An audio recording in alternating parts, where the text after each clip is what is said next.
Olá pessoal, tudo bem com vocês? Professor Fabrício, vamos então trabalhar um pouquinho mais com a parte do nosso curso técnico de informática, dentro da disciplina da prática computacional, tá? No caso da prática computacional, a gente vai entrar um pouquinho no assunto de software, certo? Software, lembrando que software é justamente a parte lógica do computador, tá? E ele pode ser trabalhado de duas maneiras. Então você tem aqui o software proprietário e os softwares livre. Tá? A gente já comentou um pouquinho sobre software proprietários lá na aula inaugural. Né? A gente já falou aí sobre o Windows, que ele é um software proprietário. Ele pertence a uma empresa, a Microsoft.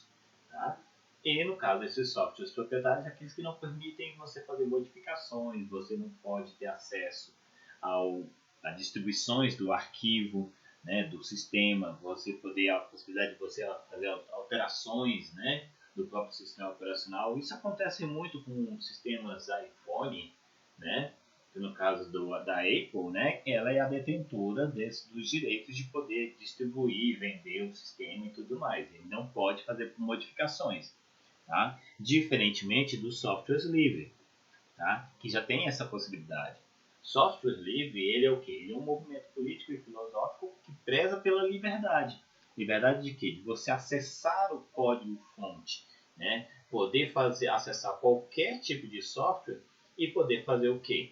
Alterações, execuções, cópias, distribuição, estudar o sistema, tá? Mudar, melhorar o software. É isso que prega, por exemplo, a Free Software Foundation. Tá? Que é ela que é a responsável por dar essa liberdade ao sistema para que ele seja um software que possa possibilitar várias opções para os usuários.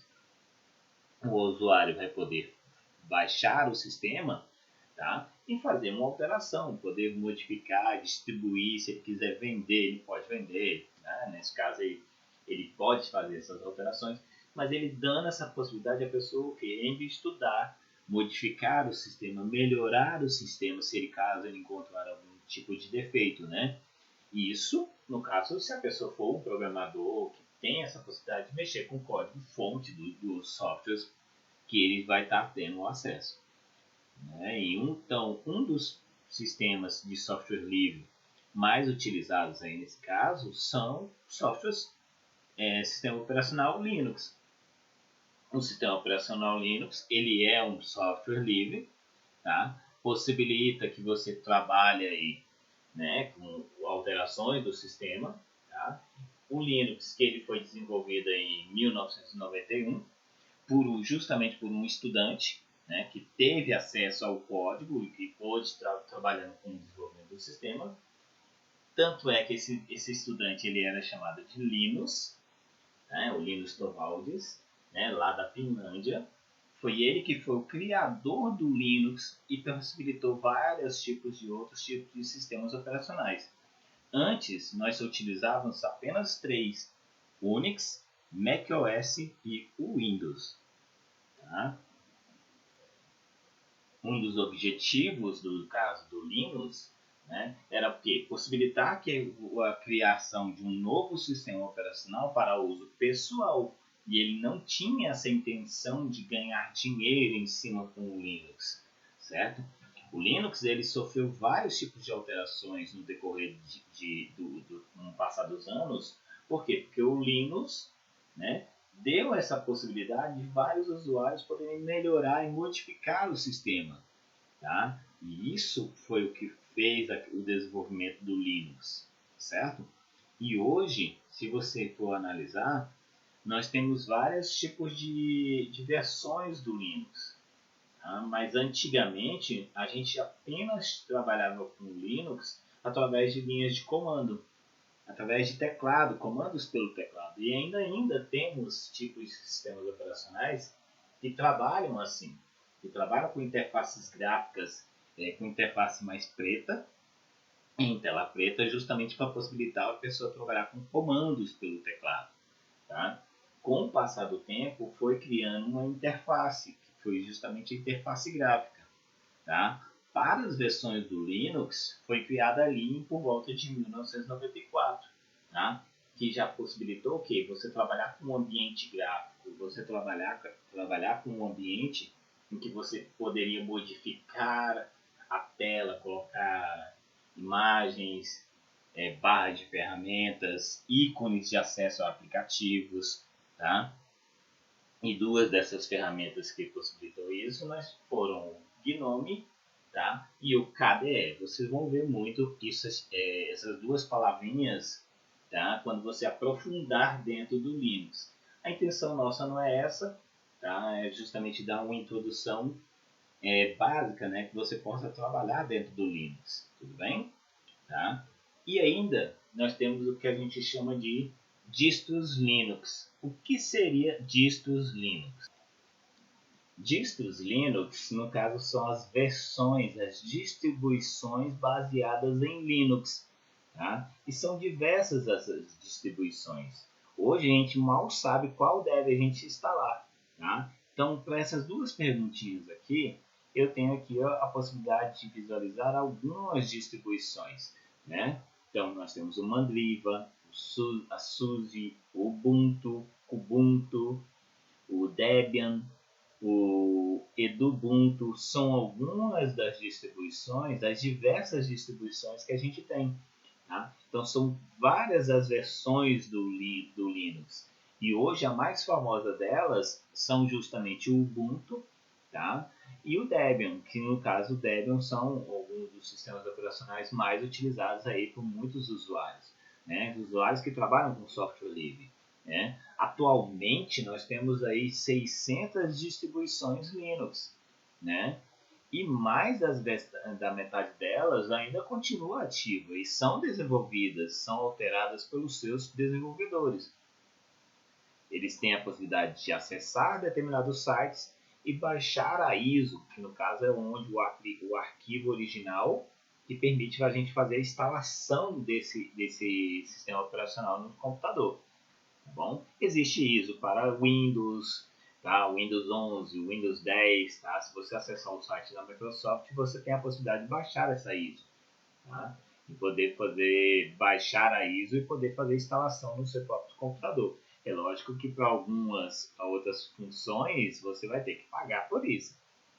No caso do Linux, não. Você pode acessar os sites, né? Por exemplo, do ubuntu.com e baixar a versão do Ubuntu para poder você trabalhar. Tá? A grande maioria dessas versões de distribuições Linux, você tem a possibilidade de trabalhar com o idioma em português. Tá? E como a gente deve escolher uma distribuição distro Linux? Né? Então, assim, é um pouco complicado a gente dizer assim, aquela que é perfeita. Não tem aquela perfeita. Tá? O usuário vai ter que escolher aquela que é mais parecida para você. Tá? Eu te disse que a distribuição mais utilizada hoje é o Ubuntu. Tá? Mas eu vou estar te indicando aqui 3 distros que eu sim aconselho que a pessoa possa utilizar porque é muito próxima do Windows. Certo? Então, por exemplo, nós temos o Linux Mint, que possui aí um ambiente com menus, ele possui um ambiente com aplicativos, ele está mostrando um ambiente muito mais próximo do Windows do que outras versões. Tá? Você já está observando a barra de tarefas aqui na parte de baixo, com a possibilidade de ver alguns ícones parecidos daquilo que você utiliza no Windows mesmo. Tá? Então, nós temos outros, como por exemplo o Zorin, que também possui telas muito próximas do Windows, você não vai se perder quanto a isso.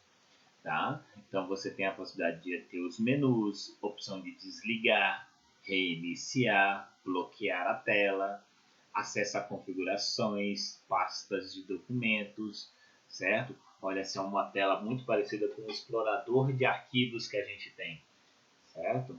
Então, nós temos muitas possibilidades de trabalhar aí com algumas versões. Né? Outra versão que eu indico bastante é o OpenSUSE, porque te dá essa possibilidade de trabalhar com telas muito próximas do Windows. Se você quiser radicalizar, você vai ver alguns modelos, por exemplo, o Ubuntu, onde a tela dele, os menus dele são todos na lateral esquerda. Tá? A barra de tarefas dele fica na parte superior. Tá? A gente vai falar um pouquinho do Ubuntu mais tarde. tá? Então, assim, se você quiser, por exemplo, eu não gosto do Linux, mas eu gostaria de praticar o Linux, você pode ter a possibilidade de instalar, ter tanto o Windows na sua máquina quanto o Linux, tá? Mas aí você vai precisar de um sistema chamado Dual Boot. O que significa isso? É a possibilidade de ter tanto o Windows no seu HD quanto o Linux também. Essa aqui é o símbolo do Ubuntu. Então poderia ter o Windows 10 ou o Windows 11, já que essa imagem é muito próxima dessas versões, tá? Quanto o Ubuntu na máquina. E aí, por exemplo, quando você ligar o seu computador, você pode escolher em qual sistema operacional você vai poder trabalhar. Porque você não pode trabalhar com os dois ao mesmo tempo. Você vai ter que escolher. Eu quero entrar no ambiente Windows. Quando eu terminar de fazer aquilo que eu estou querendo trabalhar, eu posso reiniciar a máquina e acessar o ambiente com Linux, no caso o Ubuntu. Tá? Então você tem essas duas possibilidades. Professor, quantas versões eu posso ter no meu computador? Você pode ter aí indicando 3, né? Para poder você não forçar muito o seu sistema, o seu computador. Porque isso consome memória, isso consome espaço. Tá? Então isso vai depender muito do seu próprio computador. O seu processador vai dar conta de trabalhar com mais distribuições, mais de 2 sistemas operacionais na máquina. Tudo bem? Tá? Então essa foi a primeira parte da aula. A gente vai ter uma segunda parte focando dentro do Ubuntu, tá bom? Então até mais tarde.